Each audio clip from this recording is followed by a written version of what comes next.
गुरुवे नमः। सचकृतार धाम मोहाली से रामदास रब्बी विचार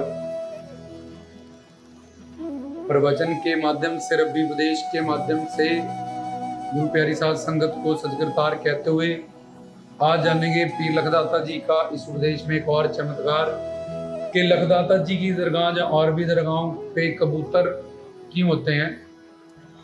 हम कहीं भी देखें कोई भी दरगाह, वहाँ तकरीबन हम देखते हैं कबूतर झुंड बना के वहाँ दाना चुगने के लिए अंदर बाहर हमेशा हमें देखने को मिलते हैं। ऐसा क्यों है, क्या इतिहास है, ये सब जो देखने को मिल रहा है। सब दरगाहों पे कबूतरों का जोड़ा भी लोग चढ़ाते हैं, छोड़ के भी आते हैं। तो इसके पीछे क्या ज्ञान है और क्या इतिहास है, इसके बारे में जानेंगे और लखदाता जी से इसका क्या कनेक्शन है।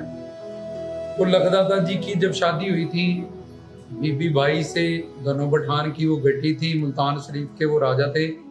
तो उन्होंने पहली बार जब लखदाता जी को परीक्षा पे बुलाया था, उनको पता चला कि ये वली अल्लाह है, तो उन्होंने कहा हम इनकी परख लेंगे। तो उनको घर दावत पे लंगर के लिए बुलाया था और उनके भाइयों को भी, सबको भी बुलाया। तो उन्होंने उनको खाली प्लेट और खाली गिलास लंगर बनाया, बहुत अच्छा, उनके भाइयों को सबको परोसा गया।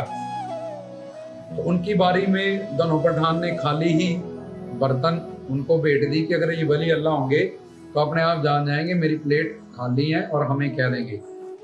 तो जब वो खाली प्लेट लेके उनके सामने उसके नौकर जाकर जो थे राजघराने के आए और बाकी सबको लंगर छका दिया अच्छा दावत पे बुला के।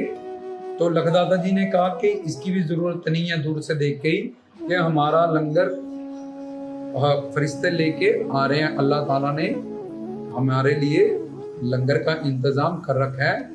और वहां से एक भव्य दिव्य लंगर उनके लिए फरिश्तों ने हाजिर किया, क्योंकि फरिश्ते उनकी शरण में 1 लाख सवा लाख तो जिन मस्त मलंग ही रहते हैं, तो अल्लाह के वो वली हैं। तो इसलिए उनका जन्नत से फरिश्ते उनके लिए लंगर लेके जब उतरे और अंशों से थाली उतरी और राजा को महसूस हुआ कि ये तो मैंने बहुत गलत कर दिया, और उन्होंने वो लंगर खाया भी नहीं और दोनों पठान को कहा कि आप ये लंगर खा लो, ये लंगर हमने आपके लिए ही मंगाया है। तो वो शर्मिंदा हुआ कि मैंने तो बर्तन खाली दिए इनको, तब भी इन्होंने कुछ नहीं कहा, बुरा नहीं माना। और दूसरा जो लंगर आया भी है जन्नत से पूरा भव्य दिव्य फरिश्तों के माध्यम से, तो वो भी इन्होंने मुझे दे दिया, ये बहुत गलत मैंने किया। तो उन्होंने फिर माफ़ी मांगी और अपने वजीर से सलाह की। उन्होंने कहा एक घोड़ा, 1.25 लाख अशरफियाँ उनको और सुंदर पोशाकें दी। वो भी पीर लखदाता जी ने वहीं बैठे बैठे गरीबों में लोड़वंदों को बांट दी।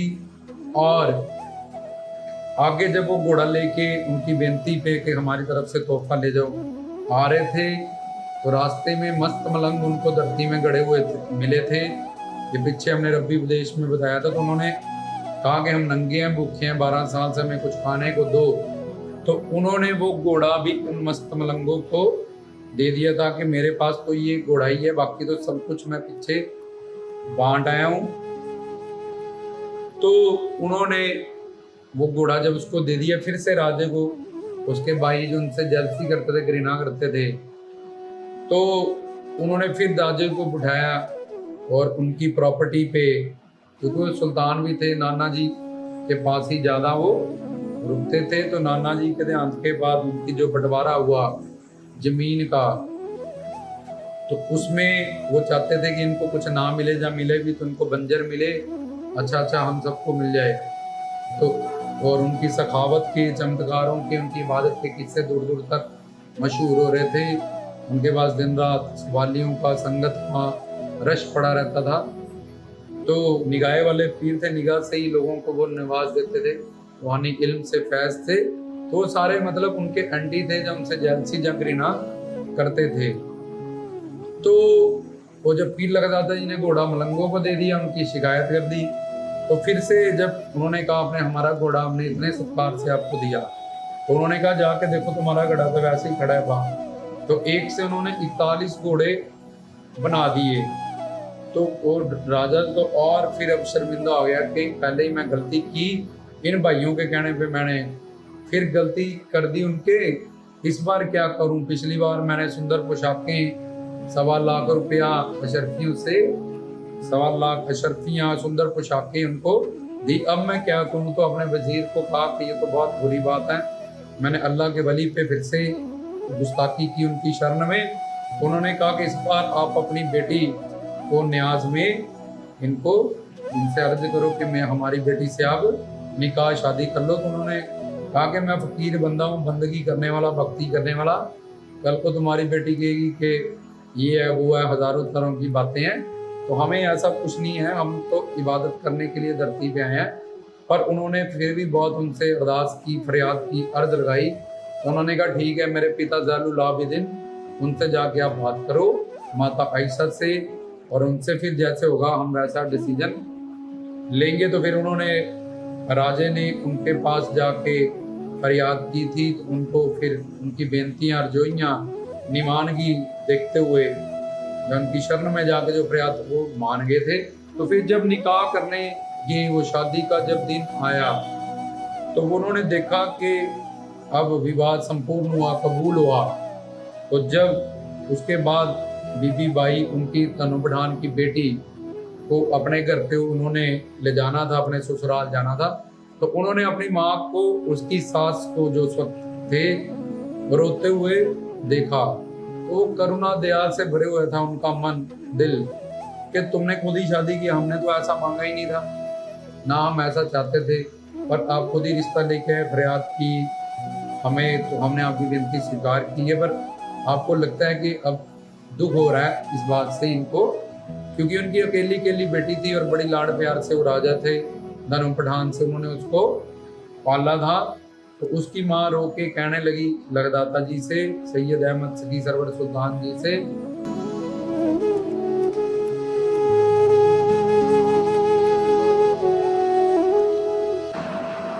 कि आप हमारी बेटी है जो हमारी अकेली अकेली बेटी थी, अब आप उसको भी ले जा रहे हो। तो हमारे ये राजमहल हैं जो सारे, क्योंकि 1130 में सरकार का, जहाँ सैयद अहमद वली जो लखदाता जी के नाम से आप जानते हो, वो प्रकट हुए थे, और 1183 में उन्होंने चोला छोड़ा था।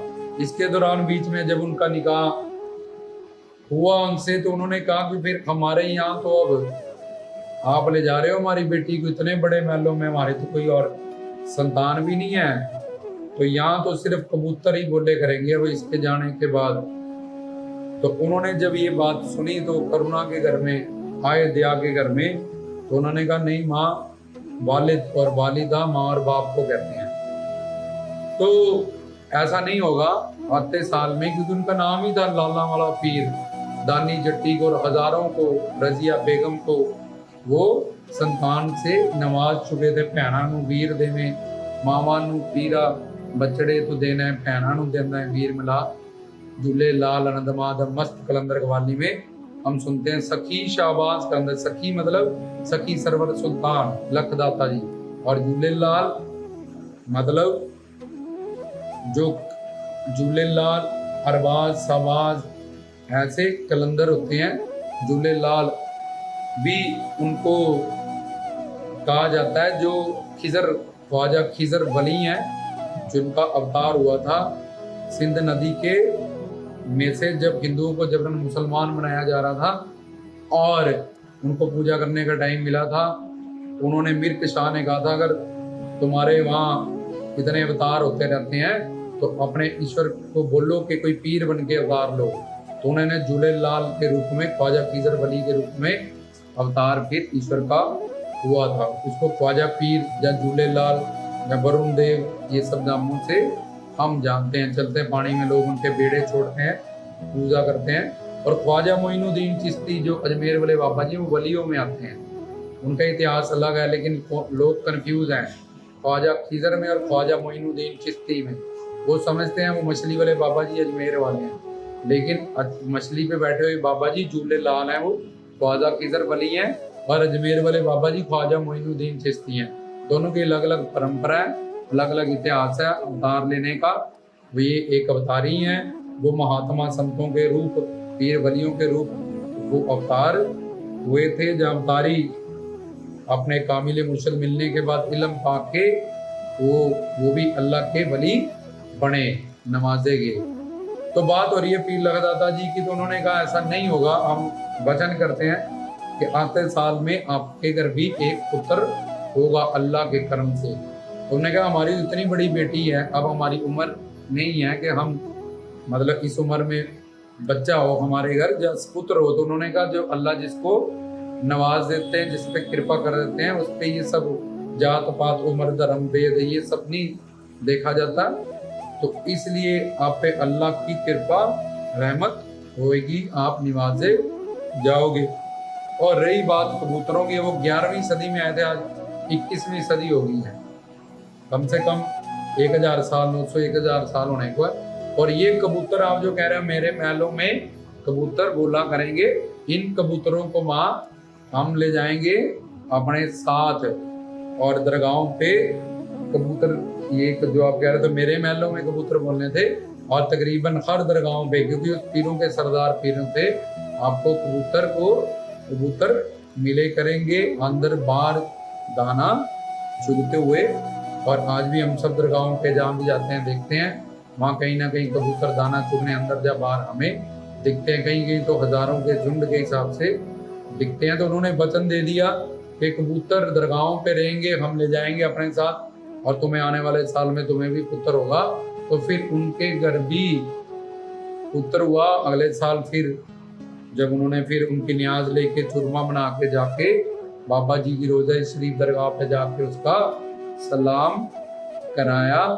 तो ये था इनका एक और चमत्कार। इस तरह से पीर लखदाता जी ने और कबूतरों को दरगाहों के साथ जोड़ दिया, और अपनी सासू माँ को भी एक लाल से पुत्र से नमाज दिया। आज भी हम सब दरगाहों पे जो कबूतर देखते हैं, और ये कहा कि जिनकी शादी ना हो, जिनका रिश्ता ना लगे, वो कबूतर कबूतरी की जोड़ी ला के हमारे पीरों की जो भी वलियों की दरगाह होगी वहाँ चढ़ाएगा। तो उसकी आस्था, उसकी मुराद अल्लाह ताला पूरी करेंगे। जहाँ और भी जिसके घर संतान नहीं है, वो भी जोड़ा मिलाने, कली बहन है, जगल्ला भाई है, जोड़ा मिलाने के लिए भाई बहन का, बहनों का, भाई का जो भी तुम्हारी है, तो वो भी आगे जोड़ा कबूतरों का वहाँ चढ़ाए, और उसकी भी दुआ कबूल होगी।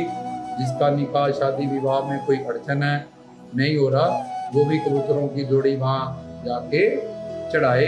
तो फिर धीरे धीरे कबूतर, तोते और भी पशु पक्षी वहाँ आने लगे। लेकिन उनके वचन से तब से अब 900-1000 साल हो गए हैं, तब दरगाहों पे हम देखते हैं कबूतरों के जोड़े भी चढ़ने लगे, चढ़ाने भी जाने लगे। तो ये था पीर लखदाता जी का एक और चमत्कार। गुरु प्यारी साध संगत, इस चैनल को सब्सक्राइब करें और बेल आइकन को दबा के रखें, ताकि अपडेट प्रवचन आप गुरु प्यारी संतों को मिलता रहे, ताकि आप पीर लखदाता जी के जो इतने बेशुमार जो चमत्कार हैं उनके इतिहास से जुड़े, और उनका ओरिजिनल जो इतिहास है आप उसको समझो और जानो, उनकी अवतार लीला के बारे में, ताकि आपकी अकीदत मोहब्बत और बढ़ जाए। आप अंधविश्वास भ्रम पाखंड झूठ से अलग होते हुए सच्ची इबादत रूहानी इल्म से, उनके बताए गए सिखाए गए जिक्र से और उनके बयान से, बयान मतलब उनका प्रवचन जैसे ही चल रहा है उनके बारे में हम बयान कर रहे हैं, तो इससे तुम अपने आप को ज्ञान से, सच्चे इल्म से, उनके भरपूर मालो माल निहाल होते हुए, उनसे मोहब्बत करते हुए अपनी मंजिल को प्राप्त करें। और गुरु प्यारी सारी साध संगत को रामदास की तरफ से सजदा।